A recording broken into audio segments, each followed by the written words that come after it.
আকাশ ভরা সূর্য তারা বিশ্ব ভরা তাহারি মাঝখানে আমি পেয়েছি আমি পেয়েছি মোর স্থান বিষয় তাই জাগে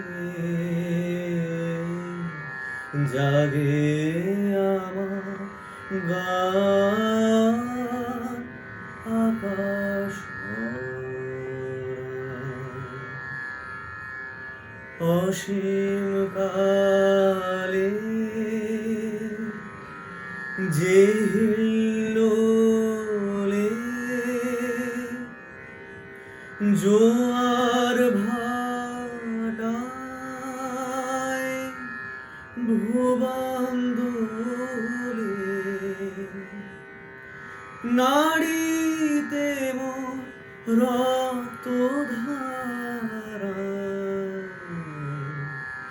লেগেছে তার বিষয় তাই জাগে জাগে আমার গান আকাশ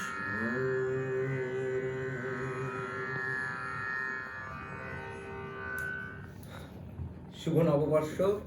আজকে শুভ নববর্ষের সকালে আপনাদের সকলকে আমি টকাথন উইথ শুভদীপের এই বিশেষ অনুষ্ঠানটাতে স্বাগত জানাচ্ছি। আমার সাথে আজকে আছেন অনেক বিশেষ লোক, বিশেষ ব্যক্তিত্বরা, যার মধ্যে প্রথম আপনারা আজকে আমরা যে গানটা শুনলাম তথাগত সেনগুপ্ত, তথাগত। আমার এদিকে রয়েছেন বিপ্লব দাশগুপ্ত, তার হয়তো সেরকম ইন্ট্রোডাকশন লাগবে না। যাজ্ঞসেনী চক্রবর্তী, শুভ নববর্ষ। শর্মিলা বসু ঠাকুর, শুভ নববর্ষ, সাংবাদিক, এবং এই মুহূর্তে উনি একটা ডাইনাপ ক্যাফের মালিক, প্লাস উনি কটনওয়ালা বলে একটি ব্র্যান্ডেরও এখন কর্ণধার। দেবাংশু দে, কর্ণধার রোস্টেড কাঠ। তো আমরা আজকে শুরু করছি। সবাইকেই আমার অনুষ্ঠানে আপনাদের সকলকেই স্বাগত। আজকে আমাদের যে অনুষ্ঠানটা হচ্ছে শুভ নববর্ষের এই সকালে আমাদের যেটা মেন থিম আজকে আমাদের যেটা নিয়ে আলোচনা, সেটা হলো যে নববর্ষের কাল, আজ এবং কাল। নববর্ষের যে একটা চেঞ্জেস হচ্ছে, মানে যেটা ধরুন রেগুলার একটা নববর্ষের বিভিন্ন টোটাল ডাইমেনশনটাই আমাদের জীবনে এখন আস্তে আস্তে পাল্টে যাচ্ছে। আমরা বাঙালি, কিন্তু আমরা হয়তো কোথাও একটা নববর্ষের সাথে একটু দূরত্ব আমাদের বজায় হচ্ছে। মানে আমরা হয়তো নববর্ষের এই আজকের দিনটাকেই খুব সেলিব্রেট করবো, বা আমরা হয়তো সেইভাবে চেষ্টা করবো কি আজকে আমরা খুব বাঙালি থাকি, কিন্তু আগামীকাল থেকেই আবার আমরা সেই বাঙালিত্বটা হারিয়ে ফেলবো। হয়তো আবার আমরা একটু সর্বভারতীয় হওয়ার চেষ্টা করবো, বা কসমোপলিটন হওয়ার মধ্যে কোনো দোষ তো নেই, কিন্তু হয়তো কোথাও একটা বাঙালিয়ানা আমরা হারিয়ে ফেলছি। তো বিপ্লব দা, আমি আপনাকে দিয়ে শুরু করছি। সেটা হলো যে আপনি অনেক বছর ধরে বাঙালি বা বঙ্গ সংস্কৃতির সাথে অ্যাটাচড, তো সেই অর্থে আমি আপনাকে জিজ্ঞেস করছি যে আপনার কি ধারণা এই যে নববর্ষের যে ডাইমেনশনটা পাল্টে যাচ্ছে, এটা নিয়ে আপনার কি বক্তব্য? না, প্রথম কথা হচ্ছে যে নববর্ষ তো একটা দিন, নববর্ষ তো সারা বছরটা নয়। যে কোনো জিনিস সময়ের সাথে সাথে বদলায়, ইতিহাসের সাথে সাথে বদলায়, আর্থসামাজিক সাংস্কৃতিক চরিত্রের সাথে বদলায়। নববর্ষ আমরা উদযাপন করি, কিন্তু ওইটুকুই তো করি। তার বাইরে যেমন নববর্ষের কিন্তু সেই অর্থে কোনো সামাজিক, যেমন দুর্গা পুজোর একটা সামাজিক উৎসব, শুধুমাত্র একটা ধর্মীয় উৎসব। ইভেন সরস্বতী পুজো বা লক্ষ্মী পুজো, নববর্ষ তো সেরকম উৎসব নয়। এটা ভীষণ দিন যাপনের এবং একটা ব্যক্তিগত উদযাপনের জায়গা থেকে, পরিবারগত উদযাপনের জায়গা থেকে, বন্ধু বান্ধবের। কিন্তু এই যে পরিবর্তনটা হচ্ছে, বাঙালিয়ানার কথা যেটা তুমি বলতে, সেই পরিবর্তনটা কিন্তু নববর্ষের জন্য হচ্ছে বা নববর্ষে হচ্ছে তা নয়। এই পরিবর্তনটা অনেক দিন ধরেই লক্ষ্য করছে, তার জন্য প্রযুক্তির একটা বিরাট বড় ভূমিকা আছে। কারণ প্রযুক্তি ক্রমশ একটা ব্যক্তি সম্পর্কে দূরত্ব তৈরি করে দেয়। যেমন নববর্ষে বাবা মার পায়ে হাত দিয়ে প্রণাম করাটা একটা রীতি ছিল, যেটা বিজয়াতেও আছে। সেই রীতিটা কিন্তু আস্তে আস্তে মুছে গেছে, এবং সেই মুছে যাওয়ার পেছনে কিন্তু কারোর ব্যক্তিগত কোনো দোষ না, এটা প্রযুক্তিগত একটা পরিস্থিতি বলা যেতে পারে। যে জন্যে মানুষ চেষ্টা করলেও, বাবা মা যদি বলেও যে রাঙা কাকিমাকে প্রণাম করে আয়,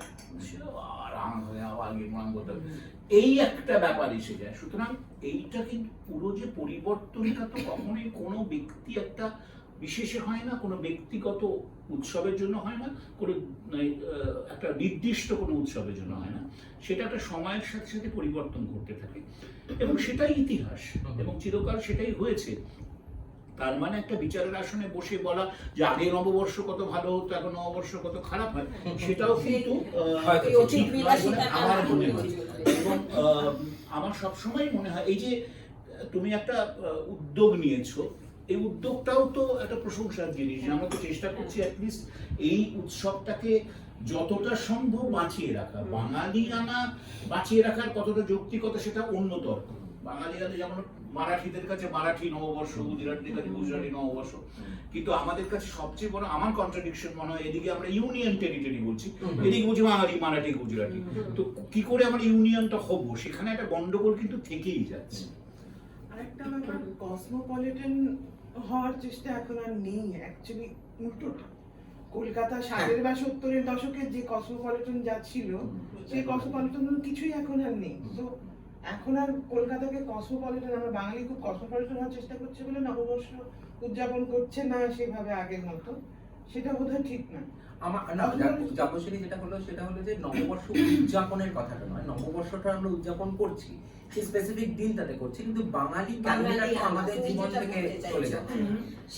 সেটা আমার বাঙালি ক্যালেন্ডার কি কোনোদিন সেভাবে ছিল না, ছিল মানে ক্যালেন্ডার হয়তো কিছু কিছু 25শে বৈশাখটা জানি, হ্যাঁ, কিন্তু যেটা তুমি বলতে চাইছো ভাদ্র যে কি হয়, বাঙালি আনাটা কিন্তু সত্যি কথাই অনেকটা হারিয়ে যাচ্ছে। এবং সেক্ষেত্রে যেটা বিপ্লবদা বললেন যে তোমার এই উদ্যোগ, এরকম অনেকেই ছোট ছোট অনেক রকম যদি প্রচেষ্টা চালায়, তাহলে কিন্তু আমরা বাঙালিয়ানাকে হয়তো ফিরিয়ে আনতে পারবো। ধরে কিন্তু অনেকটা চলে গেছে, ধরে আমরা রাখতে পারছি না। একটা জিনিসটা সেটা হচ্ছে যে এখন আমি তোমার কাছে আসছি, সেটা তোমার আর দেবাংশু দুজনের কাছে আসছি, সরি টু ইন্টারাপ্ট। সেটা হচ্ছে যে তোমরা দুজনেই সেই অর্থে কিন্তু এই জেনারেশনের, মানে নতুন প্রজন্ম। তো তোমাদের কি মানে দেবাংশু বলতে পারো, তথাগত বলতে পারো, তথাগত তুমি বলছিলে কিছু, তুমি বলতেই পারো যে তোমাদের কাছে এই মুহূর্তে নববর্ষ বা বাংলা ক্যালেন্ডার বা বাংলা একটা গোটা বছর, বৈশাখ জ্যৈষ্ঠ থেকে আরম্ভ করে চৈত্র অবধি তোমরা কিভাবে দেখো, সেটাই আমি একটু জাস্ট জানতে চাই, বিকজ তোমরা একেবারেই নতুন প্রজন্ম। দাদা আমি বলবো না, আপনি প্রথম কথা হচ্ছে এই বাংলা ক্যালেন্ডারটা নিয়ে বলি যে আমরা যখন ছোট থেকে বড় হয়েছি তখন কিন্তু সেই বাড়িতে ক্যালেন্ডার ঝুলিয়ে রাখা এবং পাখা চললে সেই ঘষার যে দাগটা, সেটা কিন্তু সবাই এনজয় করতে এবং ওই নড়তে নড়তে এই 25শে বৈশাখ কবে দেখি। কিন্তু এখন এই প্রজন্মে যারা আমার থেকে 4 বছর 5 বছরের ছোট বা 10 বছরের ছোট, যারা এখন ক্লাস 8, 9, 7, 6 এ পড়ে, তারা এতটাই 95টা কি বলতে পারবে না, বলতে পারবে 95। ঠিক কথা। আরেকটা ইন্টারাপ্ট করি, বাড়িতে দেয়ালে তো ক্যালেন্ডারই আছে, একদম না ওটাতেই আমি আসছিলাম, একদম ফোন হয়ে গেছে একদম। এইটার আমি একটু ঘোর বিরোধী। আমার ওয়াইফও যখন আমার মেয়েকে মানে ইংলিশ পোয়েম শেখায়, আমি তাকে বলি যে ইংরেজি পোয়েম তুমি শেখাও, কিন্তু তুমি বাংলাটাও, কুমোর পাড়ার গরুর গাড়িটাও শেখাও, হ্যাঁ, 1 থেকে 100 বাংলাতেও শেখাও। এইটা খুব ইন্টারেস্টিং কথা বললো যাজ্ঞসেনী। সেটা হচ্ছে যে যেহেতু যাজ্ঞ তুমি অনেকদিন ধরে সাংবাদিকতার সাথে রয়েছো, আমার যেটা প্রশ্ন সেটা হলো যে ও যেটা বললো যে বাঙালি কবিতা, যে কুমোর পাড়ার গরুর গাড়ি, যে রবীন্দ্রনাথ ঠাকুরের একটা এত মানে বহুল প্রচলিত কবিতা, সব বাচ্চারাই শেখে। তো যেটা বলছে যে আমার ওয়াইফ এখন, আমার স্ত্রী আমার বাচ্চাকে এখন আর শেখায় না। তো এই যে সাহিত্য বা এই যে লেখা, সাংবাদিকতা, এর মধ্যেও কিন্তু বাংলা আস্তে আস্তে বোধহয় একটু কোথাও পিছিয়ে যাচ্ছে। আমার মনে হয় বাংলা সাংবাদিকতাটাও কিন্তু আস্তে আস্তে একটা ব্যাকসিট নিচ্ছে। এই যে আমি কন্টিনিউয়াসলি যে তোমাদের কথা বলছি, এর মধ্যে কিন্তু প্রচুর ইংরেজি শব্দ আসছে, এবং এটাকে আমার মনে হয় এটাই কিন্তু এখন কোলোকিয়াল ল্যাঙ্গুয়েজ, মানে এটাই এখন আমাদের রেগুলারের বাংলা ভাষা। তো সেই ব্যাপারটা থেকে যাবো কিছু। এটা খুব সত্যি যে ভাষার চর্চাটাই, আমি শুধু ইংরেজি বা বাংলা বলে বলছি, ভাষার সামগ্রিকভাবে ভাষার চর্চাটাই সাফার করেছে। মানে যারা ভালো, একটা আগে ছিল যে আমি বাংলাটা পারি ইংরেজিটা পারি না, তেমন এখন কিন্তু কোনো ভাষাই পারে না। বাংলা ভালো পারে না মানে এমন না যে ইংরেজি পারে, আবার বাংলা পারে না বলে একটা গর্ব অনেকের গর্ব ক্ষেত্রে আছে। থাকে। আবার ইংরেজি আমি বাংলা পারি না, বাংলাটা একদম কথা বলে বাংলাটা আসে না, এটা আমি আমার ছোটবেলাতেও দেখেছি। আমি যখন এখানে স্কুলে পড়ছি, আমি শহরের খুব বিখ্যাত একটি ইংলিশ মিডিয়াম স্কুলে পড়তাম, আমি নাম বলছি না, কিন্তু সেখানে আমার বন্ধু বান্ধবরা আমি দেখেছি। তো আমি যেটা এই কারণে এটা বলা এই কারণে যে এই এটাকে অবক্ষয় বললে অবক্ষয়, মানে সেটা শুরু হয়েছে কিন্তু আমার জেনারেশন থেকে। আমি যখন ক্লাস 9-এ পড়ি, 10-এ পড়ি, বাংলা ক্লাসে আমার পাশে বসার জন্য মারামারি লাগতো, কারণ বাংলা রিডিং পড়তে হবে যে আমি বিবি করে বলে দেবো, সেটা শুনে শুনে ও পড়বে আর কি। না, সেটাই আমার প্রশ্ন সেখানে, যে বাংলা সাহিত্য কি রয়েছে নাকি না, নেই, কারণ সেই জেনারেশনের আমার যারা বান্ধবী সেই ক্লাসে, তারা তো এখন মা, তাদের ছেলে মেয়েদের বয়স আজকে 18, 19, 17, 15 whatever, একটা রেঞ্জের মধ্যে ধরছি আমি, 15 থেকে 20 ফর এক্সাম্পল। তো সেই 15 থেকে 20 বছর বয়সে তারা তো শেখেনি, তাদের মারাই তো স্ট্রাগল করেছে বাংলা পড়তে। একটা কথা তোমার কথা রেস ধরে বলি, যে বাংলা সাহিত্য রয়েছে কিনা, সেদিন শঙ্করের একটা ইন্টারভিউতে তাতে উনি বলছেন যে আজও কলেজ স্ট্রিট কিন্তু মানে চালাচ্ছে বা চলছে মৃত সাহিত্য। এটা থেকে তোমার প্রশ্নের উত্তরটা পাওয়া যাবে। আর 2 নম্বর যে ভাষার কথা বলছিলে, এটা সত্যি কথা যে আমরা বাংলার মধ্যে অনেক ইংরেজি শব্দ ইউজ করি, আমিও করলাম, ইউজ করি, সেটা হয়তো অতটা দোষের নয়, কিন্তু এখনকার যে কথ্য ভাষা সেটা কিন্তু একটা সাংঘাতিক জায়গায় গেছে। মানে খেয়াল করে দেখবে, আমি দেখেছি যখন অফিসেও ছিলাম বা আমার যারা অনেক, আমি তো 8 থেকে আসি এত মানুষের সঙ্গে মিশি, ছোট যারা ইয়াং জেনারেশন আমাদের অনেক পরে তারা কিন্তু অদ্ভুত সব শব্দ বলে। মানে আমার একটা ফ্রেন্ড না জব পেয়ে গেছে, মানে এরকম কথা কিন্তু আমরা বলতাম না কোনোদিন। মানে ভালো খারাপ পরের প্রশ্ন, কিন্তু এই ভাষার এটাই যেটা জাসিনী খুব ভালো করে বলছে, অবক্ষয় কিন্তু একটা হয়েছে। মানে আমি বলছি না আমাদের সময় সব ভালো, ওই অতীত বিলাসিতা আমি করতে চাইছি না, কিন্তু একটা জাতির এই ভাষা যদি নষ্ট হয়ে যেতে থাকে, সেটা যদি অবক্ষয়ের পথে যায়, সেটা কিন্তু একটা সত্যি সেটা চিন্তার কথা। কারণ আমি যে সময়ের কথা বলছি, আমি কিন্তু লেট 80s আর্লি 90s এর কথা বলছি, তো কাজে খুব বেশি দিন আগেরও কথা না, খুব সাংঘাতিক এনশিয়েন্ট ব্যাপার নয় যে গত 30 থেকে 40 বছরের মধ্যে এই জিনিসটা ঘটেছে। সো আমাদের প্রজন্ম থেকেই যদি এটা শুরু হয়ে থাকে, তাহলে এখনকার প্রজন্ম যে বাংলা সাহিত্য করে পড়বে না বা বাংলা ভাষা করে বলবে না। আর এই যে শর্মিলাদি যেটা বলছেন আমি জব পেয়ে গেছি, আমিও শুনেছি, আমি আস্ক করছি, লিখছি, আমি আস্ক করছি, জিজ্ঞেস কথাটা লিখতে পারে না, লিখতে পারে না। এবং শুধু বাংলা নয়, যে একটা আমি হোয়াটসঅ্যাপে ইউ লিখছি না, হ্যাঁ, প্রথম বুঝতে ফোর পারতাম না লিখছি না, 4 লিখে দিচ্ছি, নিউমারিক্যাল 4। হ্যাঁ, মানে এটা একটা দিক। দ্বিতীয় দিক যেটা হচ্ছে, ও যেটা বললো চর্চার ব্যাপারটা, এই যে চর্চার ব্যাপারটা তখন থেকেই থেমে গেছে, যখন আজকে যদি যাজ্ঞসেনীরও হয়েছে, আপনারও হয়েছে, যে কোনো যদি রেফারেন্স বই আমাদের লাইব্রেরিতে খুঁজতে হতো, ফিজিক্যালি যেতে হতো, টুলের উপর দাঁড়িয়ে প্রথমে ক্যাটালগ ড্রয়ারটা খুলতে হতো, ক্যাটালগ দেখতে হতো, নাম্বারিং দেখতাম, ওপরে উঠে বইগুলো নামাতে হতো, খুঁজতে হতো। এখন তো টাক টাক টাক, ফলে তো আর তাকে কায়িক পরিশ্রম করতে হচ্ছে, তার কি হচ্ছে, তার এটা ফিজিক্যালি সে কিন্তু এনার্জিটা লুজ করছে, এবং কনসেন্ট্রেশন লুজ করার জন্য পড়ার যে অভ্যেসটা, পড়তে গেলে তার কনসেন্ট্রেশন দরকার। আমি তাকে দোষ দেবো কি করে? টেকনোলজি যেটা আপনি বলছিলেন, পড়তে গিয়ে হঠাৎ মনে হলো একটু ইয়ারফোন দিয়ে একটা কিছু গান শুনে নিই। হ্যাঁ, মানে পুরোটাই কিন্তু খুব প্রযুক্তি ওরিয়েন্টেড বলে আমার মনে হয়। যে কোনো জিনিস কষ্ট করে পেলে, অর্জন করলে, তখন সেটা তার কদর বেশি থাকে। এখন আমি গুগল করে পেয়ে যাচ্ছি, আমাকে তো তাকের উপর উঠে এবং পড়তে গুগল হচ্ছে করে না। আমি ইনফরমেশন পাচ্ছি, নলেজ পাচ্ছি না। এই পরিপ্রেক্ষিতে আমি জাস্ট প্রশ্ন করছি দেবাংশু, তুমি আজকের দিনে একজন বাঙালি ব্যবসায়ী, বাঙালিদের সাথে ব্যবসায়ী এই কনসেপ্টটাই নেই আমাদের সোনার পাথর কাঠি, আমাদের বাড়িতে কাট করলো। আচ্ছা, এবারে তুমি তোমার একটু এই যে রোস্টেড কাটের একটা যে ছোট জার্নি আছে, ছোট বড় মাঝারি যাই হোক, এই যে জার্নিটা, এটা একটু বলো যে তুমি ব্যবসায়ী হিসেবে সেইটাকে কিভাবে ফেস করেছো, কি হয়েছে? সত্যি কথা বলতে আমি ব্যবসায়ী ভাবিনি এটা, আজকে যেটা অব্দি ভাবিনি। নাহলে আমি মালঞ্চ গিয়ে আমি 2 কিলো ভেটকি আনতে যাবো। আর সেই 2 কিলো ভেটকির দাম যদি মালঞ্চ গিয়ে তেল দিয়ে আসা যাওয়া করে, ওটার দাম 200 টাকাটা 500 টাকা হয়ে যাবে, কিন্তু আমি ওখানে 150 টাকা বিক্রি করি কাউন্টারে। তো আমি ওখানে আমার তেলের দামটা জুড়ি না, আমার পরিশ্রমটা জুড়ি না, আমি যে সকালবেলা উঠে যে আজকে গেছি তারও কোনো দাম। তো আমার ভালো লাগে। ভালো কি লাগে যে কালকেই হয়েছে, একজন হাজব্যান্ড ওয়াইফ এসছেন দোকানে, তো দাদা এটা কি রোস্টেড কাট? যেহেতু আমার দোকান তুমি দেখেছো আমার কোনো ব্র্যান্ডিং নেই, কিছু নেই, আমি শো অফের মধ্যে বিশ্বাস করি। এবং রোস্টেড কার্ডটা একেবারেই একটা আর ফুটপাতের অ্যাকচুয়ালি উপরে দোলনা স্কুলের বক্স, সামনে, হ্যাঁ। টিনের বক্স একটা, যেহেতু চারকোলের কাজ হয়, পুরো এই ব্ল্যাকিশ হয়ে ও গেছে। একটা বলছে ইতিহাসটা একটু সবাই যদি একটু জানে, হ্যাঁ, ইতিহাসটা ঠিক কি ঘটেছে। জন্মটা হলো কি করে? জন্মটাই বলছে কি রোস্টেড কাট? হ্যাঁ। রোস্টেড কার্ডটা লোকে ভাববে কিন্তু ড্রিফটার বা কফি এন্ড মুডের মতো আরেকটা নাম। একদমই না। সেটা কিন্তু নয়।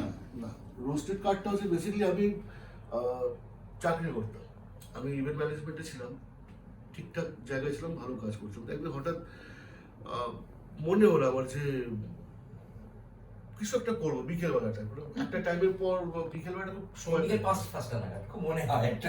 খুব ভালো লাগে না তখন, আর তখন অফিসও সেইভাবে ম্যানেজ হয়ে যেত আমার কাজগুলো। ওই 5টা থেকে 7টা টাইমটা আমাদের মতন ধ্যান ছিল যে একটা অন্য জায়গায় সিটিং, মানে অন্য গ্রুপে বসে গেলাম, একদম একদম। আড্ডা আমি একটু দূরে থাকতাম।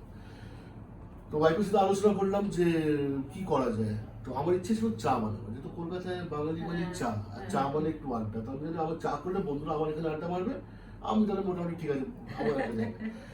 তো চা নিয়ে ভাবতে ভাবতে বাড়িতে টুকটাক স্টার্ট করে, যেহেতু রান্না পারতাম আগে থেকে টুকটাক মানে করতে। তোমার নিশ্চয়ই রান্না এবং খাওয়া That's দুটোই true. সাংঘাতিক আর হ্যাঁ, রকমের। আমি খেতেও পছন্দ করি আমি।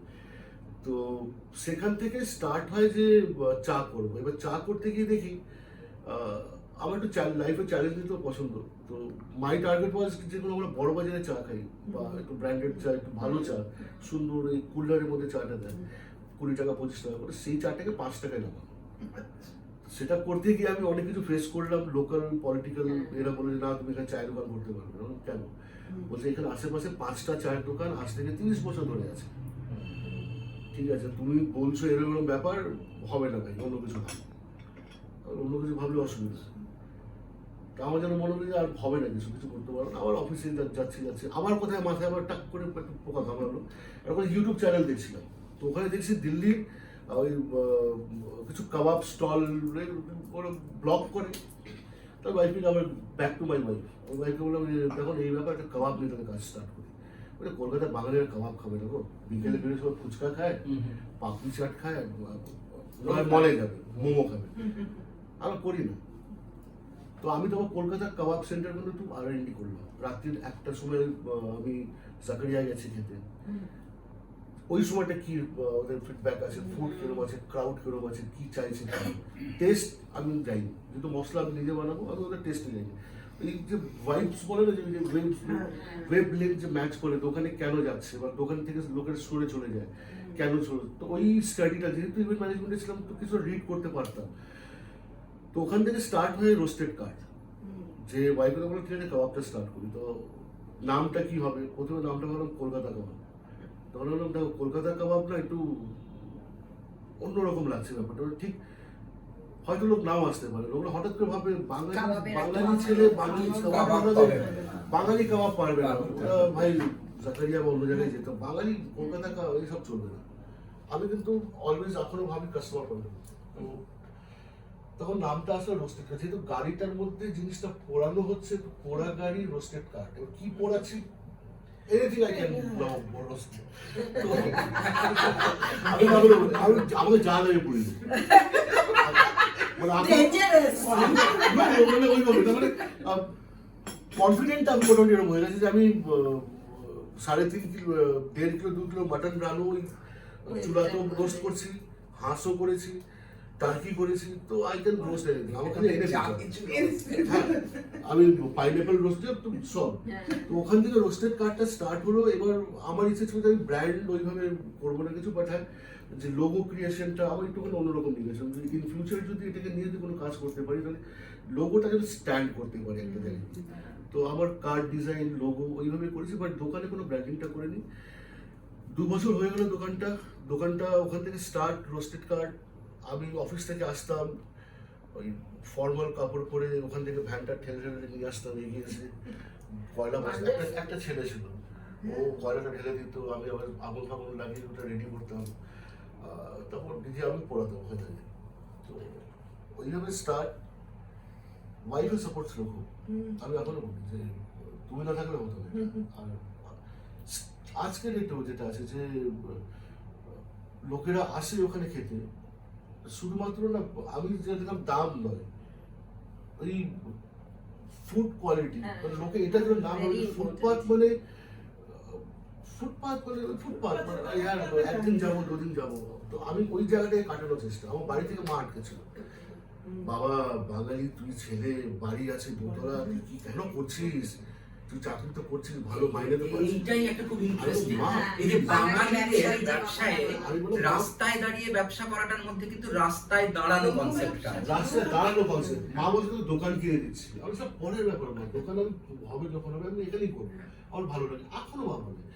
বাট কিছুদিন আগে মা বিগ বাজার গেছিল, আমাদের গাঙ্গুলি বাগান বিগ বাজার, তো ওখানে আমার মুখটা মায়ের মুখটা মোটামুটি দাড়িটা সরালে মায়ের মুখ। তো মাকে বলছি যে আপনার ছেলের কি কোনো কাবাবের দোকান আছে? তো মা বলে, হ্যাঁ আমার ছেলের রোস্টেড কাবাব। আমাকে বাড়িতে এসে বলছিস দেখ বাবা এই আমার খুব আছে ভালো লাগলো, হ্যাঁ তোর নাম নিয়ে আমাকে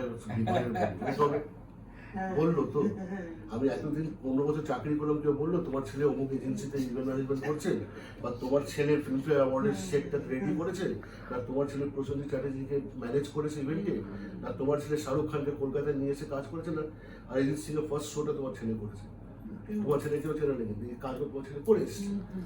কিন্তু এই রোস্টেড কার রাস্তার ফুটপাতে দাঁড়িয়ে আমি ওই একটা শিখ খাইছি লোককে, সে আমার মুখটা কিন্তু মনে গেছে। আমার মুখ থেকে বড় ব্যাপার, আমার খাবারটা মনে আছে বলে আমার মুখটা মনে আছে। তোমাকে বলতো আপনার ছেলে খুব বাজে রান্না করে, বলেনি? আচ্ছা, তোমার এই জার্নিটার মধ্যে তো একটা গন্ডগোলের একটা গন্ডগোল হয়েছিল। এই জার্নিটা লকডাউন, আমার লকডাউনের আগে অব্দি ওয়াজ ফ্যান্টাস্টিক। আই ওয়াজ লাইক আমি চাকরি করছি, প্যারালালি এটাও করছিলাম আমি। লকডাউনটা পড়লো, লকডাউনের পরে যেটা প্রাইভেট সেক্টরে হয়, একটা সুযোগ পায়, লোকেদের একটা সুযোগ দিতে হয়। আর বাঙালিকে স্পেশালি সুযোগ দিলেই, আমি যেটা খারাপ মনে করেনি, আমি দেখেছি এটা ফিল্ম, আমি বলি সব ওপেন করে বলি যে বাঙালিরা একটা সুযোগ পেলেই না সুশ্রুরি দেয়। আমার কোম্পানি বাঙালি, লকডাউন মাইনে দিতে পারবো না। বস 3 বছর কাজ করেছি, প্রত্যেক বছর 16 থেকে 25 কোটি টাকার শুধু ব্যবসা দিয়েছি ইভেন্টে। 3 মাস 1 মাস তুমি বসে মাইনে দিতে পারবে না, আমি মানতে পারলাম না। আমি যদি আমার স্টাফকে 8-10 হাজার টাকা মাইনে দিতে পারি আমার উটুকু ব্যবসা থেকে, সেটা আমি ম্যানেজ করেছি, আমার স্যালারি থেকে ম্যানেজ করেছি, তো দোকান আমার বন্ধ ছিল। কিন্তু দিতে পারবে, ওখানে কোম্পানি টার্মস দিল যে 75% ডিডাকশন, 25% স্যালারি হবে, কিন্তু তোমাকে বাড়িতে বসে কাজ করতে হবে। এবং বাড়িতে কাজ করা মানে হচ্ছে লাইক হেলথ। তো আমি খুব ডিপ্রেশন, মানে আমার যেন বলুন লকডাউন হলো, সব শেষ আমার, আর রোস্টেড খুলতে পারবো না। ইনফ্যাক্ট তাও লোকেদের ফোন আসছে, হোম ডেলিভারি করছেন, তো স্টার্ট যখন আমাদের 8 তারিখে অ্যানাউন্স হলো যে আনলক 1 হচ্ছে, আমি টিভি থেকে স্ক্রিনটা তুললাম, আমাদের সিএম ছিলেন, আমাদের স্টেটমেন্ট তুলে আমি 8 তারিখে দোকান খুলে দিচ্ছি। আর তার আগেই আমি 1 তারিখে পেপার ডাউন করেছি। তো এখন চাকরি নেই। লকডাউনের পর যেটা হয়, লোক কেন বেরোবে, তখন আমার স্ট্র্যাটেজি হলো যে আমি রোজ মেনুটা চেঞ্জ করবো। আজকে যেটা হবে কাল সেটা হবে না, কাল যেটা হবে পরশু কিছু হবে না, হয়তো তারপরে কিছু নতুন ইন্ট্রোডিউস হবে। তো এইভাবে এখনো চলছে আমার। করতে করতে করতে করতে একদিন হঠাৎ শনিবার দিন দোকানপাট সব বন্ধ করে, আমি লাস্ট অব্দি থাকি, দোকান লক হয়, আমি তখন বাড়ি স্টার্ট করে বাড়ি যাই। সেদিনও তাই 11:30 দোকান লক হলো, ছেলেগুলো করে তোরা বেরো, আমি যাচ্ছি। তো আমি বাড়ি ঢুকলাম বাঙালিতে 12:30 12:30 নাগাদ এক্সাক্ট পড়ে আছে আমার। আমি জাস্ট ভাত মুখ দিয়েছিলাম, খুব কিনে পেয়েছিল। তো বউ মাছের ঝোল বানিয়েছিল কালো জিরে দিয়ে, আর রুটি আমার খুব ভালো লাগে, গরম গরম ঝোলটা ছিল। রুটিটা ছিঁড়ে জাস্ট চুবিয়েছি, ফোন বেজেছে। এবার আমার নাম্বার মোটামুটি সব জায়গায় ছড়ানো, তো ফোন বাজার পর আমাকে বললাম হ্যালো, বলছে দাদা আপনার দোকানে আগুন লেগেছে। এরকম হয়, রাত্রি 1:30টার সময় একটা ফোন করে, দাদা কাবাব হবে, দাদা কালকে আসুন। কেউ বলে দাদা লেবু দেয়নি, দাদা আজকে দেয়নি, পরশু দিন আপনি আসুন লেবু দেবো। এবার ওরবি কোনো একটা ঘটনায় আগুন লেগেছে, টিনের দোকানে আগুন লাগবে কি করে, অসম্ভব। ঠিক আছে দেখছেন, ওটা মুখে নিয়ে আবার ফোন, আরে দাদা সত্যি আগুন লেগেছে, আমি আপনার কাস্টমার বলছি, আমি তো রুবির শর্টলেক যাচ্ছিলাম না ফিরছিলাম এরকম কিছু, তো আপনার ওখানে কিন্তু পুলিশরা সব দাঁড়িয়ে গেছে। তারপরে কল ওয়েটিং আসছে, যেহেতু ট্রু কলের নাম আছে কসবা থানা, আমরা হা হয়ে গেছে, বুকটা ধাক পুরো। আগুনটা লাগলো কি করে, আমি তো আগুন নিতে এসেছি, কাঠ কয়লা নেই আমার মতো। ফোনটা ধরলাম, বলছে আপনি কোথায় আছেন? বললাম বাড়িতে। ইমিডিয়েট আসুন, বাড়িতে থাকলে হবে, আমরা আমাদের যেটা হয় সব বলে। আমি বাড়ি করলাম, আমি যাচ্ছি, তো সেই হাফ প্যান্ট পরি, স্যান্ডো গেঞ্জি পরে আমি বেরিয়ে গেছি। এদিকে আমার ছেলেরা থাকে হালতুতে, এবার তোরা যা দোকানে দেখ কি হচ্ছে না হচ্ছে, আমি যেটুকু সময় লাগবে। আমার শ্বশুরমশাইকে বললাম যে বাবা একটু গিয়ে দেখো ওখানে কি হচ্ছে। গিয়ে দেখছি দোকানে কিচ্ছু নেই, ফায়ার ব্রিগেড এসছে, পুলিশ এসছে, আমি যেন বলেছি কোনো একটা কিছু বিশাল ব্যাপার হয়ে গেছে। এটা কোন মাস? মার্চ, মার্চে তো লকডাউন হলো আমাদের, এটা হচ্ছে এই বছরই, এবছরে লাস্ট ইয়ার, সরি পুজোর হ্যাঁ, আগে, মানে পুজোর পুজোর আগে। পুজো আচ্ছা। না নেই বুঝি শীত ছিল, নভেম্বর ডিসেম্বরের কাছাকাছি এটা। আগুনটা লাগলো, মানে আমি যখন দোকানে দেখছি না আমার কাঁদবো। তারপর ওদের যা প্রেশার থাকে, থানায় আসুন এই করুন এই করুন, আমরা সব হয়ে পড়ে। আগুন লাগেনি, লাগানো হয়েছে। আমি আমার মুখ থেকে বেরিয়ে গেছে আগুন লাগানো হয়েছে। আপনি কি করে বলছেন? ওরা আপনি ইনভেস্টিগেট করুন, আগুন লাগানো হয়েছে, প্রমাণ আমি করবো না। তারপর যেটা হয় পরের দিন, এবার আমার মাথায় যে আমার দোকানটা কেন, মানে আগুন লাগা মানে হচ্ছে আমার এটা মনে হলো যে লোকেরা আর আসবে না, কেন আছে পোড়া দোকানে যাবো না ভাই, ওটা আল্লাহ কি, মানে এরকম একটা ব্যাপার। আমি ভাইকে বললাম যে আমাকে দোকান কালকেই খুলতে হবে এমনি হোক। তো কারা কারা আমার দোকানে আসেন, আমি জেনারেলি কারোর কাছ থেকে হেল্প লাইফ নিই। তো একজন হাইকোর্টের উকিল ছিলেন, ওনাকে ফোন করলাম, আমি দাদা এই ব্যাপার, আমার দোকান দাদা এই হোক কালকে আমি খুলবো। বলছে রিপেয়ার, এবং সেটা আমি দেখে নিচ্ছি। আমি ওই অবস্থায় দোকান খুলবো, কিন্তু দোকান আমার খুলতে হবে। আর কাউকে আমি কোনো ফেসবুকে করতে হবে জানেনি।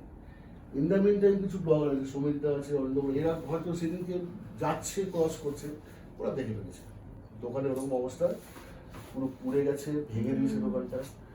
তো ওরা আবার ওখান থেকে লাইভ করেছে। এবার লাইভ করার চক্করে হয়ে গেলো কি, এবার আমি কোনো সিম্পেথি গেইন করতে চাইছিলাম না, বাট ওরা ওদের কাজ করেছে, যেহেতু ওরা ভালোবাসে বা এটা। তার মধ্যে একজন ডোনেশন তুলে নিয়েছে। তখন আমার মাথায় আসলে এটা খুব কন্ট্রোভার্সি জায়গা, বাবা আমার যেটা বলছে। আমি সঙ্গে সঙ্গে ফোন করলাম, দাদা একটু আমাকে না জিজ্ঞেস করে তুমি কাজটা করবে? বলছে না দেবাংশ, এখন টাকা এসে গেছে, তোমাকে নিতে হবে। আমি নিতে পারবো না এই টাকা নিতে পারবো না, এটাকে রিফান্ড করতে হবে। না রিফান্ড কী করে করবো, আমি কী করে বুঝবো? বললাম ঠিক আছে, ফোনটা রাখলাম, আমার অ্যাকাউন্টে টাকা পাঠানো। সে নিজের কাজটা সেরে দিল, ফেসবুকে দেবাংশকে 10,000 টাকা পাঠিয়ে দিলাম বলে একটা সুন্দর। আমি উইদিন আ মিনিট, আমার এখনো আছে, ঠিক 1 মিনিট পর আমি একটা সিজন, এই পুরো এন্টায়ার টাকাটা তো সবাইকে পাঠানো যাবে না, এটাকে আমি এনজিও, সেই এনজিও যেখানে বাচ্চারা যাদের বাবা মা নেই তারা থাকছে, তাদেরকে এটা আমি ডোনেট করি। আমি সেই সময়তেই বললাম যে দাদা তুমি এনজিও দেখো, ওখানে খাওয়া দাওয়া আমি খাওয়াবো, আর এটা তুমি ওখানে গিয়ে লাইফটা করবে, এই টাকা আমি আমার দোকানে লাগাবো না। তো এইভাবে জিনিসটা স্টার্ট হলো। আগুন লাগার পর আগে ওয়াইফ কে লাগালো সেটাও ধরা পড়লো, সেও কিন্তু বাঙালি, কিন্তু পুলিশ কেসে যাইনি আমি পরবর্তীকালে লাভটা কি হবে। তাহলে এই ঘটনাটা থেকে আমরা এটাতে আসতে পারি যে বাঙালি ব্যবসায়ীদের আমরা যতটা ভাবি যে দৃঢ়চেতা নয়, হয়তো সেখানে একটা দৃঢ়চেতা না, লাইফে না, ওই আমার মনে হয় না, ওই চ্যালেঞ্জটাকে রাখতে হবে, মানে ওইটাকে হেরে গেলাম বা হবে না, এই হবে নাটা হয় না। না, এই জিনিসটা আমি কলকাতায়, আমি জানি না সবার অভিজ্ঞতা কি, কিন্তু আমি যেহেতু জীবনে শুধু মিডিয়াতে কাজ করি, বিভিন্ন রকমের কাজ করেছি, ইনক্লুডিং ইভেন্টের কাজও করেছি, এটা না দিদি হবে না, এই সেন্টেন্সটা আমি কিন্তু বহুবার সবাই জানে, সবাই শুনেছি। এটা হচ্ছে এই যে হবে না হবে। বা না, এটা বাঙালিরা বোধহয় একটু বলতে ভালোই বাসে। তো একটু শর্মিলা দি, একটু নেগিয়ে বলে হবে না, হবে না। ট্রাই টু কনভিন্স হয়ে আছে, ঠিক আছে হবে না, অন্য জিনিস তো নিজের সুবিধাটা না ওটা দেখে নেয়।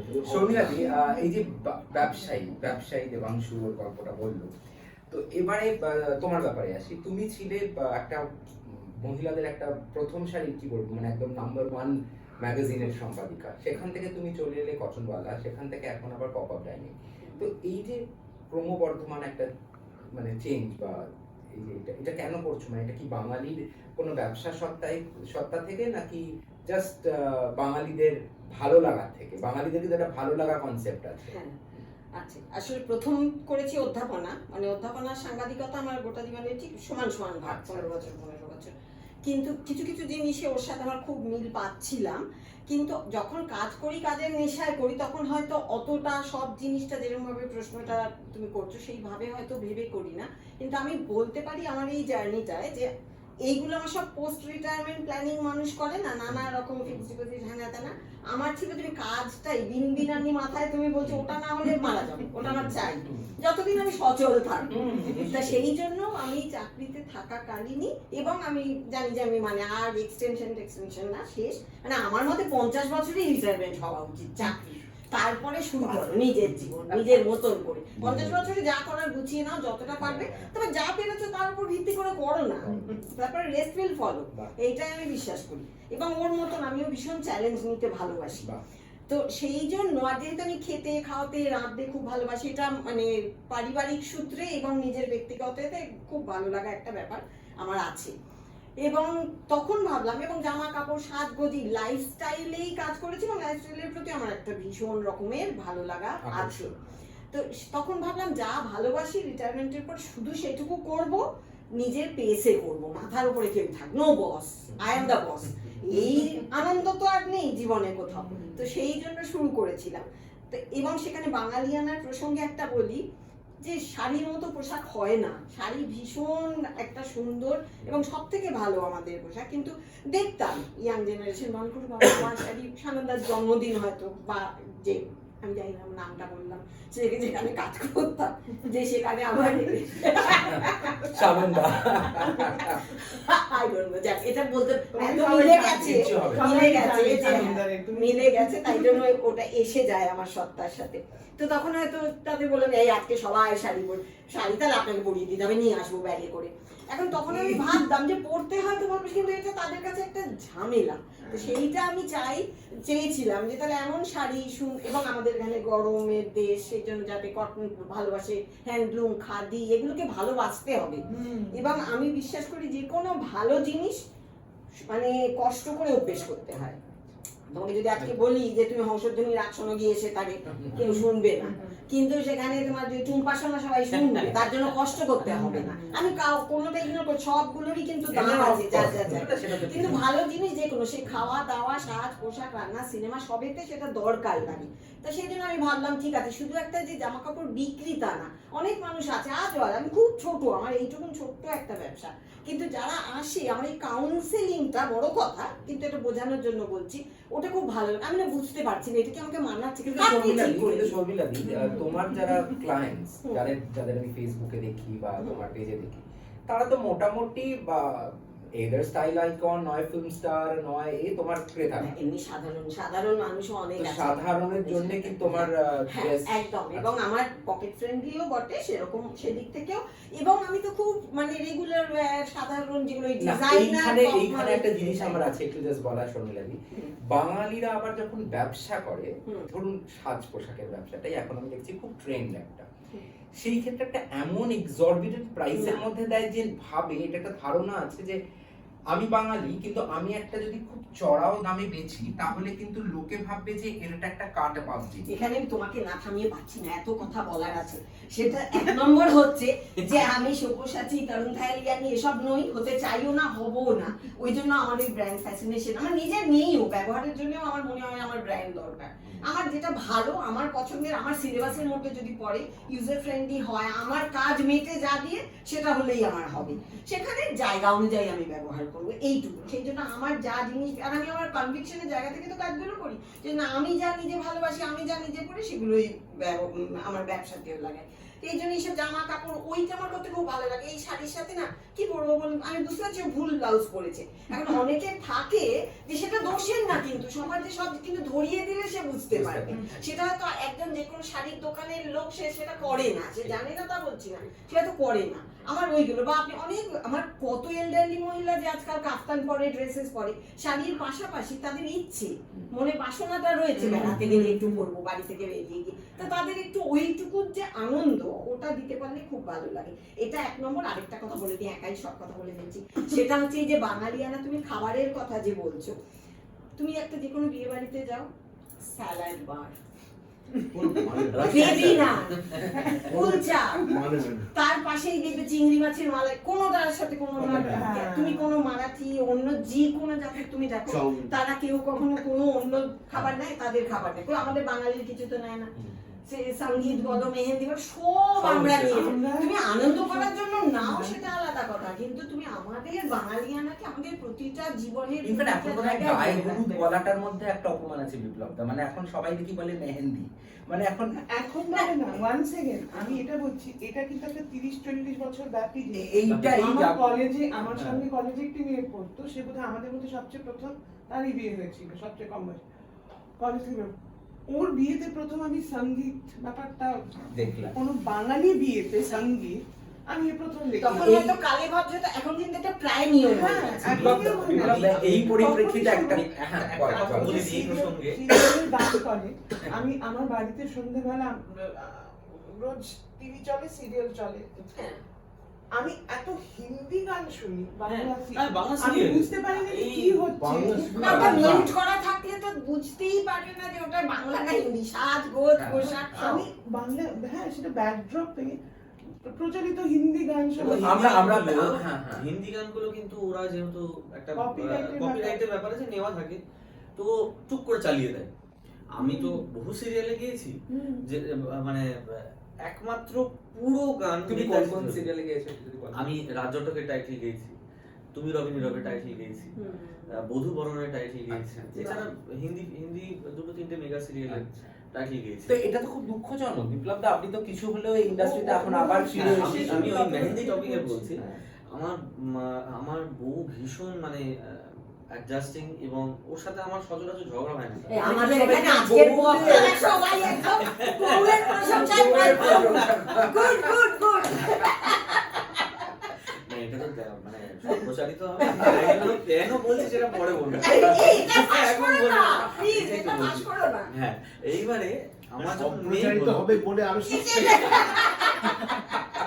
না বাড়িতে যখন দেখবে তখন আমাকে বলে আমার তো প্রশংসা করছিল কেন, বলবে কিন্তু তখন কি আমায় চাই বলতে হবে। কি? হ্যাঁ, এইবারে ও একটা ব্যবসা বাড়ির মানে বাবা খুব বড় ব্যবসায়ী একজন কলকাতায়, এবং ওর যে ফ্রেন্ড সার্কেল বন্ধু যারা, তারা একটু বেশি পাঞ্জাবি মারওয়াড়ি। এবারে আমার যখন মেয়ে হলো আমি ভীষণ খুশি হয়েছি যে আমার মেয়ে হয়েছে, মানে আমি ওই হয়েছে কোলে নিয়েছি, তারপরে সবাইকে খাওয়াতে নিয়ে গেছি। হ্যাঁ, এবারে মেয়ে মুখে ভাতে রাখলে বলছে মুন্ডান করবো। আমি মুন্ডানটা কি জিনিস, মুন্ডান কি বলছে, ও তুমি বুঝবে না, ন্যাড়া হবে তো তাই জন্য খাওয়াবো সবাইকে। আমি বলছি যে আমি প্রচন্ড স্ট্রাগল করি জানো তো, 13 বছর বয়সে বাবা মারা গেছে, ঠিক আছে, এই মুন্ডান টুন্ডান হবে না বাবা, একবারই মুখে ভাত হবে, তাতে তুমি আমার সঙ্গে ঝগড়া করো যা করো, আমার কাছে পয়সা নেই, না তোমায় মুন্ডান করতে হবে, এটা করলে এই পুজো হয়, ওই সে পুরোহিত এনে ওই সে যখন চুল কামানো হচ্ছে তখন মন্ত্র হচ্ছে, আর মেয়ে কাঁদছে।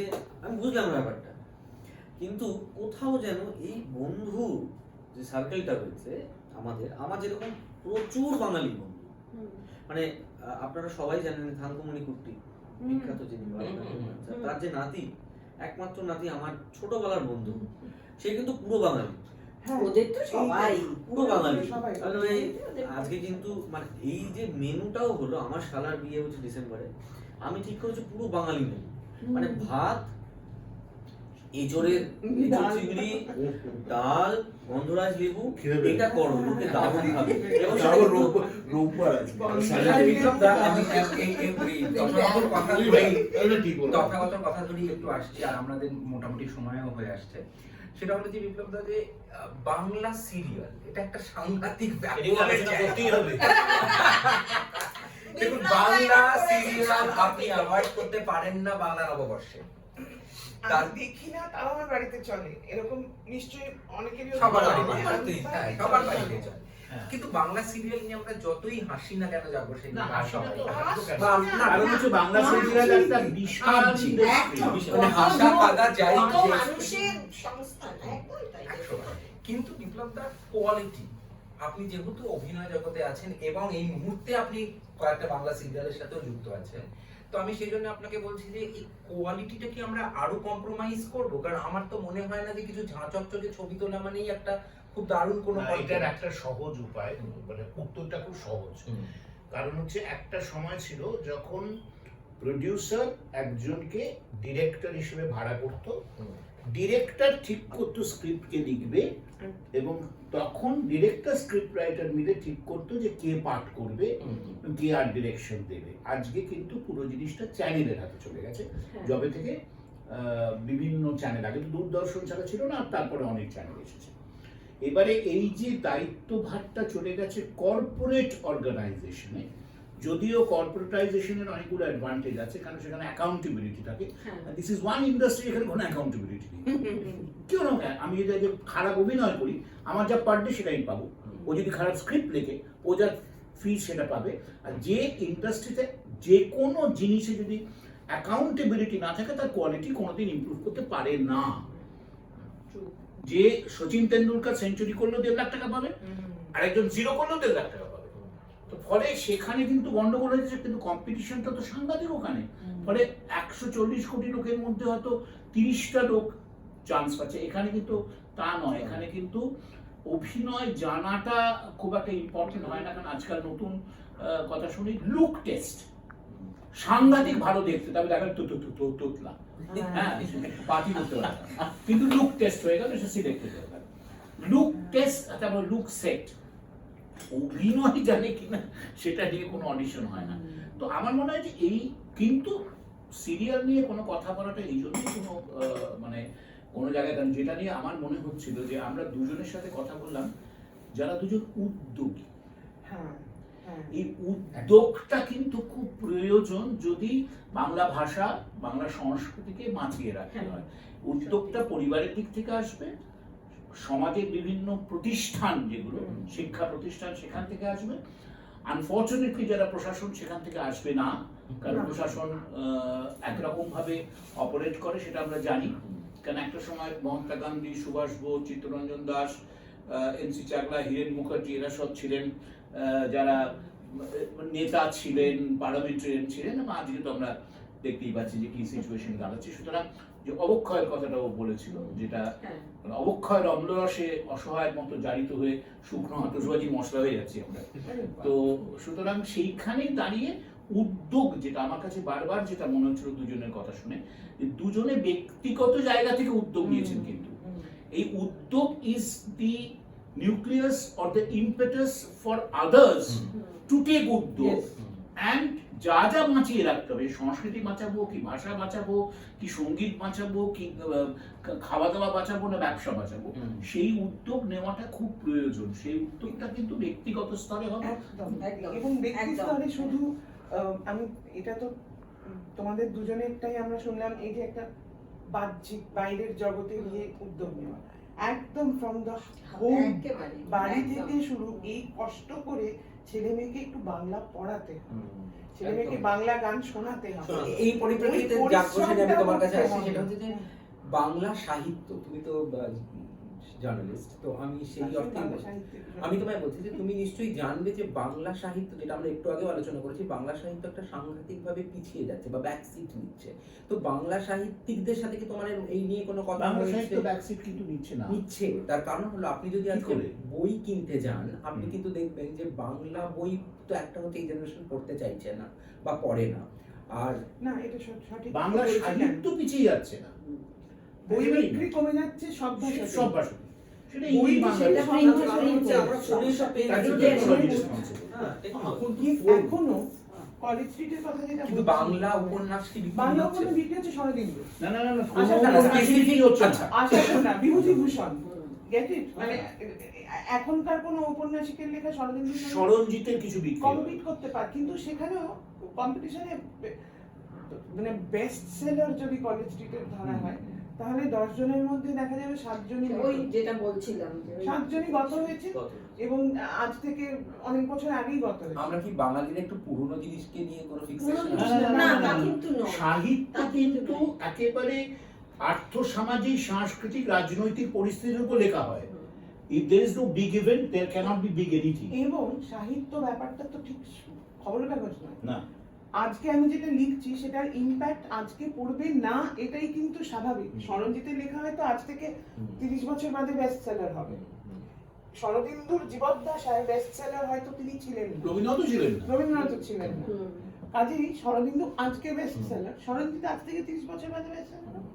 কিন্তু বই ব্যাপারটা জেনারেলি বাজার খারাপ, বইয়ের বাজার খারাপ, কেউ বই পড়ে না, সেটা আলাদা।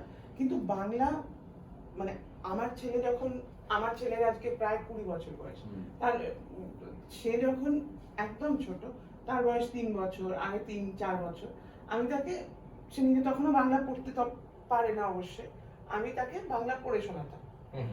আমার এটাও কিভাবে প্রজন্মের পর প্রজন্ম ধরে আসে উত্তরাধিকার সূত্রে। আমার মা ধারণা ছিল যে বাংলাটা শেখাই, কারণ আমি কলকাতায় মানুষ হইনি, আমি একটা এমন জায়গায় মানুষ হচ্ছি যেখানে বাংলা খুব একটা কেউ শেখে না। তো আমার মার ধারণা ছিল যে ইংরেজিটা তো এমনিও শিখে যাবে, স্কুলে শিখবে, বন্ধুদের সঙ্গে কথা বলে শিখবে, বাংলাটা তো ওকে শেখানোর কেউ নেই, বাংলা শেখাই। সেই প্রিন্সিপালে আমিও ছেলে ইংরেজি তো শিখেই যাবে, সে স্কুলে শিখবে, বাংলাটা বাড়িতে শেখাই।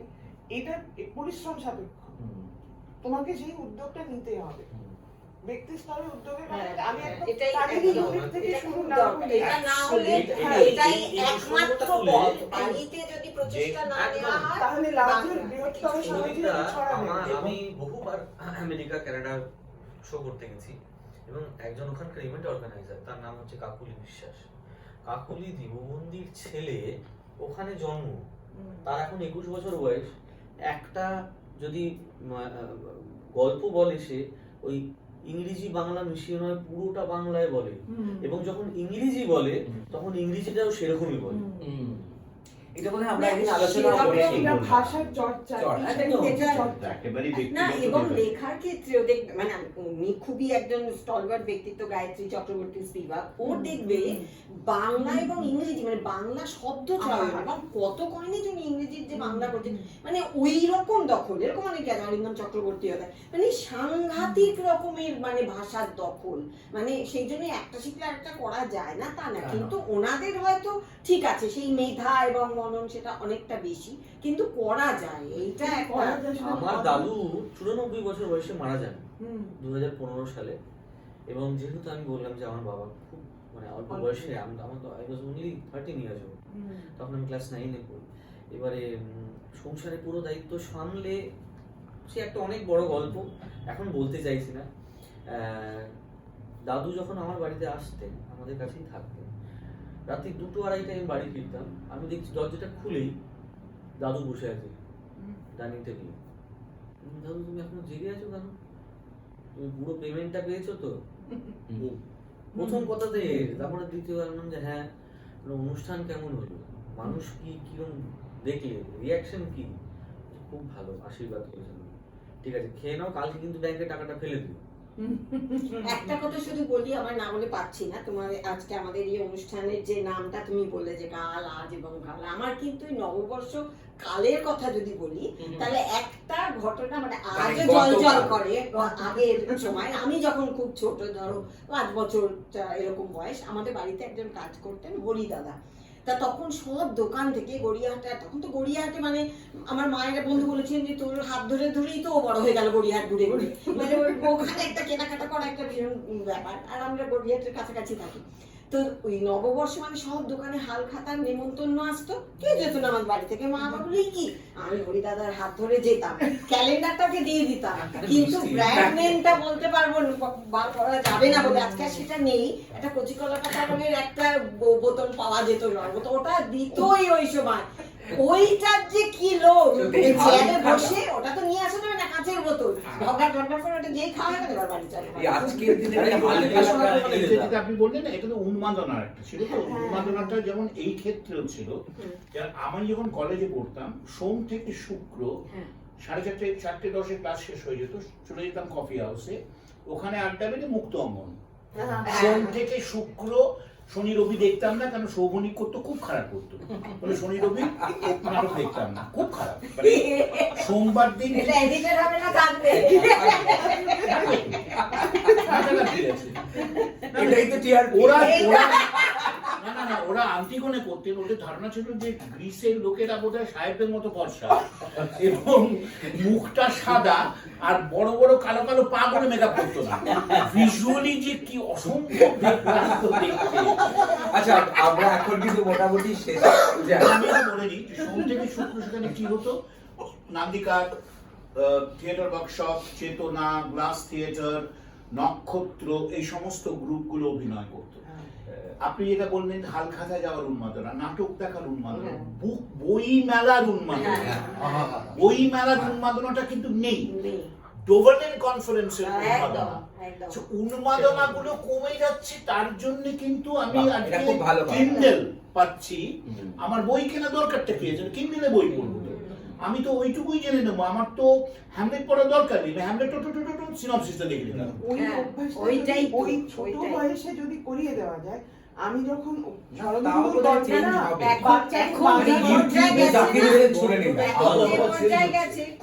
আবহাওয়াটা খুব চেঞ্জ। না, যে কারণে আমি এই জন্য আমি যে অনুষ্ঠানগুলো বললাম না, যে পড়ার হ্যাবিট তো চলে গেছে, এবং আমার অনুষ্ঠানে একটা আইন আছে যে আপনারা যদি বাড়ি গিয়ে অন্তত রবীন্দ্রনাথের মুসলমানের গল্পটা পড়ান, মর্চেন্ট পড়ান, মানে গল্পটা পড়ুক, শুনুক। আমি জানি যেন অডিওর মাধ্যমে জিনিসগুলো করা, গল্পগুচ্ছ 8খানা এপিসোড আমি এখন আসছে। আমি আমার ছেলেকে দিয়ে বুঝেছি যে অডিওটা কাজ করে। আমি গল্প পড়ে শোনাতাম, ওর গোটা একটা ছোট গল্প, ওর খুব প্রিয় ছিল শরদিন্দুর কথা। এই জন্যই আমার মাথায় সবসময় শরদিন্দু বন্দ্যোপাধ্যায়ের মুক্তার ভূত, মুক্তার ভূত যে ছোট খুবই প্রিয় গল্প, সেটা বরবার করে ফার্স্ট লাইন থেকে লাস্ট লাইন অব্দি মুখস্থ করতো কবিতার মতো। মানে এতবার শুনেছিল যে গোটা ছোট গল্পটাই মুখস্থ হয়ে গেছিল। অডিও, এটা সিম্পলি রবীন্দ্রনাথ, নজরুল, আগ্রাম ভাবি, আমরা কিন্তু আমি করবো এরপরে, সেটা হচ্ছে শিবরাম চক্রবর্তী, সাইদ মুস্তাফা, যাদের নাম এই জেনারেশন জানে না,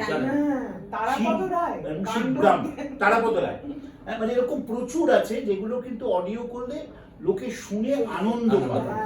মানে অনেক অনেক ঘটনা। সুতরাং সাহিত্য, নাটক, সিনেমা, প্রত্যেকটাতে যদি ইন্ডিভিজুয়াল উদ্যোগ নেওয়া হয়, যেটা সমস্যা হচ্ছে আজকে, আমি যদি মনে করি আমি আমার শিল্পর থেকে বড়, গলা ভারী করে কেমন আছো, সেটাই কিন্তু পতনের মূল কারণ। যে কোনোদিন তপন সিংহ ভাবতেন না তার গল্প হলো সত্যির থেকে তিনি বড়, বা জিন্দের বন্দির থেকে তিনি বড়। আজকে থিয়েটার জগতেও সেই, সিনেমা জগতেও সেই, সঙ্গীত জগতেও সেই, সবাই একটু এরকম। এই যে জন্য কিন্তু আরেকটা কারণ, এই বাঙালিয়ানার যে মানে অবক্ষয়ের পেছনে কিন্তু এই অহমিকা এবং অসম্ভব একটা মিথ্যে অহমিকা। আরেকটা পাশাপাশি তার চেয়েও বড় আমার মনে হয় যে নিজেদের জিনিসকে কদর না করা।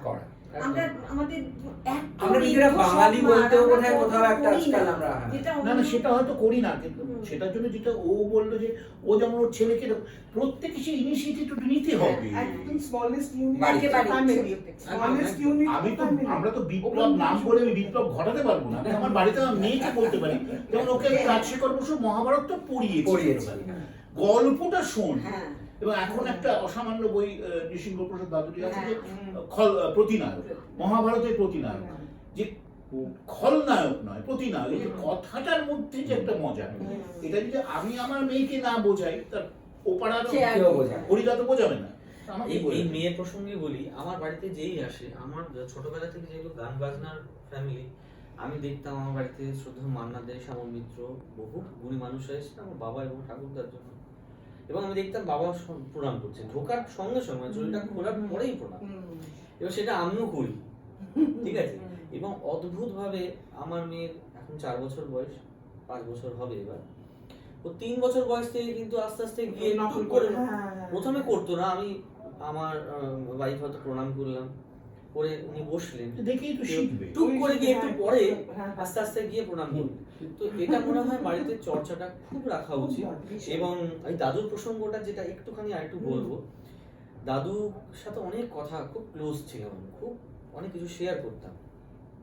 দাদু যেরকম ইংরেজিটা বলতেন সেরকম বাংলাটা বলতেন, আর সারাক্ষণ একটা বই, ওই পড়তে পড়তে ঘুমিয়ে পড়লো, বুকের ওপর বইটা, আবার ঘুম ভেঙে গেল, আবার বই পড়ছে, আমি সারাক্ষণ দেখতাম।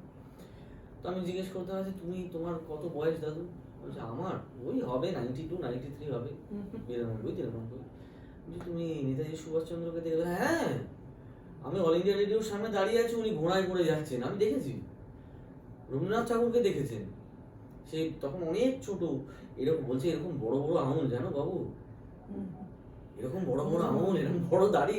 আমি তখন অনেক ছোট, আমি তো গিয়ে সবাই তখন তো আর এরকম ছিল না, মানে দেখলেই একেবারে হ্যাঁ হই হই করে চলে যাবে, এটা ছিল না। কিন্তু আমি দূর থেকে দেখেছি, আমি ভাবছি যখন বলতেন দাদু, আমার গায়ে কাঁটা দিত, আমি যে কি ইতিহাস দেখেছেন। সেই হ্যাঁ, ওটা আমাদের সেই নেই। সৌভাগ্যটা আমরা না, কিন্তু সেই সৌভাগ্যটা হতে পারে। সদয় দত্তর নামটা একটু বলা দরকার, যিনি আমরা বাঙালি সবাই বাংলা ভাষার বাংলা ভূমি জনম। আরেকজনের নামও আমরা বোধহয় ভুলে যাচ্ছি, আমরা যেহেতু বাংলা নববর্ষ, সেটা হচ্ছে উত্তম কুমার। তা উত্তম কুমার যেখানে, সেখানে বিপ্লব দাও আছেন, ঠিক আছে? বিপ্লব দা, আমরা অনেকেই জানি না যে বিপ্লব দা কিন্তু সাংঘাতিক রকমের উত্তম কুমারের ফ্যান, খুব বড় একজন। না, আমি এবং আপনি যদি একটুখানি উত্তম কুমারকে একটু না দেখান। না না, সেটা উত্তম কুমারকে দেখানো কোনো কোনো ফ্যান নই, কারণ আমি ওখানে ভীষণ শ্রদ্ধা করি। হ্যাঁ, এবং, যেহেতু আমি অভিনেতা মিমিক্রি করি, তরুণ কুমার বলেছিলেন ও সুন্দরে কলঙ্কিনী গঙ্গাবতী ডাব করতে, তাই আমি বলেছিলাম তোর বুড়োদা, আমি গলা যা নকল করতে পারবো, অভিনয় নকল করবো কি করে? সেটা তো সম্ভব না। আমি সৌমিত্রের গলাটা নকল করে দেবো, কিন্তু সৌমিত্র কোথার জন্য সম্ভব না তো। মিমিক্রি করা মানে তো আমি সেই মানুষটা হয়ে গেলাম না। উত্তম কুমার নিয়ে তোমাকে আলাদা এপিসোড করতে হবে, এটা তো এইভাবে হয় না। উত্তম কুমার, উৎপল দত্ত, গৌরী প্রসন্ন মজুমদার, দেবব্রত বিশ্বাস, এরা সব বিশাল বিশাল বাঙালি, এবং এদেরও কিন্তু আমার মনে হয় এদের সম্পর্কেও আমাদের যারা ছেলে মেয়ে প্রজন্ম প্রত্যেকে জানেই না যে, এবং যেটা আমার একটা ইনসিডেন্ট বলি, গৌরীদা আমাদের খুব ফ্যামিলি ফ্রেন্ড ছিলেন, আর অদ্ভুতভাবে কথা বলতেন, বুঝলি সঞ্জয় বিপ্লব। একদিন নচি বলল, গৌরী একটা গান দেখো যাতে হেমন্তকে সবাই চিরকাল মনে রাখে। আর আমি ঠিক কোথায়, হেমন্তকে বলো, হেমন্তকে মনে রাখবে, আমায় তো মনে রাখবে, আমি কেন লিখতে যাবো?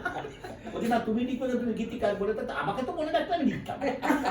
যাই হোক, বন্ধু বান্ধব বলে ফেললো, লিখে দিয়েছি, দিয়েও দিয়েছে। কোন গানটা লিখে? ওই যে গান লিখলো না, আমার গানের স্বরলিপি লেখা লাগে। উত্তম কুমারকে গৌরী প্রসন্ন জিজ্ঞেস করছেন স্টুডিওতে, ঢুকছেন আমি, আমার ভাই এবং গৌরীদা। উত্তম কুমার দেবদাসের শুটিং হচ্ছে, তুমি এখানে কি করছো?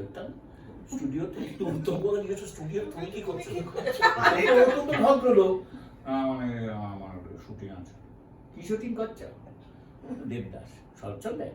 হ্যাঁ, তুমি কি করছো? বলে আমি চুড়িদার, বাংলা চুড়িদার কিছু রইবে বলে চলে গেল। আমার ভাই মান্না থেকে গান শুট দিয়েছে, মান্না ভাইয়ের বয়স 26, মান্না দিয়ে 57, পরিতে গান লিখেছেন। সঞ্জয়, তুই অকৃতজ্ঞ লোকটাকে দিয়ে গান করাচ্ছিস? আমার ভাইয়ের সিচুয়েশন ভাবো, হয়তো কাঁপছে। আর মান্না দিয়ে বাংলা খুব কম বলতো। Why Govinda? Why are you telling me that I'm ungrateful? মানে শিবাজি পার্কে তো তুমি ক্রিকেট খেলছিলে, হাত ধরে এনে তো গান করলাম, কত দূরে আর নিয়ে যাবে বলো? তারপর তো ওকে দিয়ে লেখাও, মানে পুলক বন্দ্যোপাধ্যায়কে দিয়ে, আমাকে দিয়ে লেখাও। আর ওরা দুজনে ও বলতো সতীনের মতো। তখন মান্নাদে বললো যে, okay fine, you give me a song, I write. শুনলি বলছে যে গান লিখলে, গান লিখে দিলে নাকি গাইবে, আমি আজকেই লিখে পাঠিয়ে দেবো। গৌরীদা গানটা লিখে দিলেন, মানাতে গানটা করলেন, যদি কাগজে লেখো নাম কাগজ ছিঁড়ে যাবে, পাথরে লেখো নাম পাথর ক্ষয়ে যাবে, হৃদয়ে লেখো না। কেউ কি ভেবেছিল শ্যামকে ভালোবেসে রাধার ভালোবাসা কাহিনী। পুলকদা দেখলো, আরে এটা কবিতা ঢুকে গেছে লাইনে, উনি একটা লিখলেন, ভালোবাসা রাজপ্রাসাদিনী সুতিরাত গুমড়ে কাটে। মানে কম্পিটিশনটা কিরকম হেলদি ছিল, এই কম্পিটিশনটা কিন্তু আজকে বাঙালিদের মধ্যে নেই, হেলদি কম্পিটিশন। তো এরকম অনেক কিছু আমরা আলোচনা করলাম, এবং প্রচুর মজার মজার জিনিস আমরা আজকে, জমাটি একটা নববর্ষ জমজমাট পুরো। তো আপনাদেরও ভালো কাটুক এই নতুন বছর, আজকের দিনটা এবং এই আগামী নতুন বছরটা। আশা করি এই বছরটা গত বছরের থেকে অনেক ভালো হবে আমাদের সবার জন্য, আপনাদের সকলের জন্য। কিন্তু চলে যাওয়ার আগে, শেষ করার আগে আমরা যে কি দিয়ে শুরু করেছিলাম তথাগত আমাদের একটা গান শুনিয়ে আমরা আজকে অনুষ্ঠানটা শেষ করব। এবং পে অফ লাইনটা বলে দাও, বাঙালি যাবো। সেটা এখন রাজনৈতিক স্লোগান হিসেবে অনেক অনেক তো না, আলোচনা সেটা তো বিএনপি লিখে দিচ্ছে বাঙালি যাবো, কেটে লিখেছিল কাঁচা ঘুম মাংস না। এই গানটা চলতেই থাকবে তথাগত। যখন উত্তম কুমারের কথা হলো, হ্যাঁ। তখন তাকে দিয়েই আমরা হ্যাঁ। নববর্ষের এই আড্ডা শেষ করি। নিশ্চয়ই। আমি চেয়ে চেয়ে দেখি সারাদিন, আজ ওই চোখে সাগরের নীল, আমি তাই কি গান গাই কি, বুঝি মনে মনে হয়ে গেল মিল। আমি চেয়ে চেয়ে দেখি সারাদিন, আজ ওই চোখে সাগরের নীল, আমি তাই কি গান গাই কি, বুঝি মনে মনে হয়ে গেল মিল। কবরিতে ওই ঝড়ো ঝড়ো কনক চাপা, না বলা কথায় থর থর অধর কাপা। কবরিতে ওই ঝড়ো ঝড়ো কনক চাপা, না বলা কথায় থর থর অধর কাপা। তাই কি আকাশ হলো আজ আলোয় আলোয় ঝিলমিল। আমি চেয়ে চেয়ে দেখি সারাদিন, আজ ওই চোখে সাগরের নীল, আমি তাই কি গান গাই কি, বুঝি মনে মনে হয়ে গেল মিল। আমি চেয়ে চেয়ে দেখি সারাদিন। বাহ, খুব সুন্দর। শুভ নববর্ষ সকল। শুভ নববর্ষ। নববর্ষ।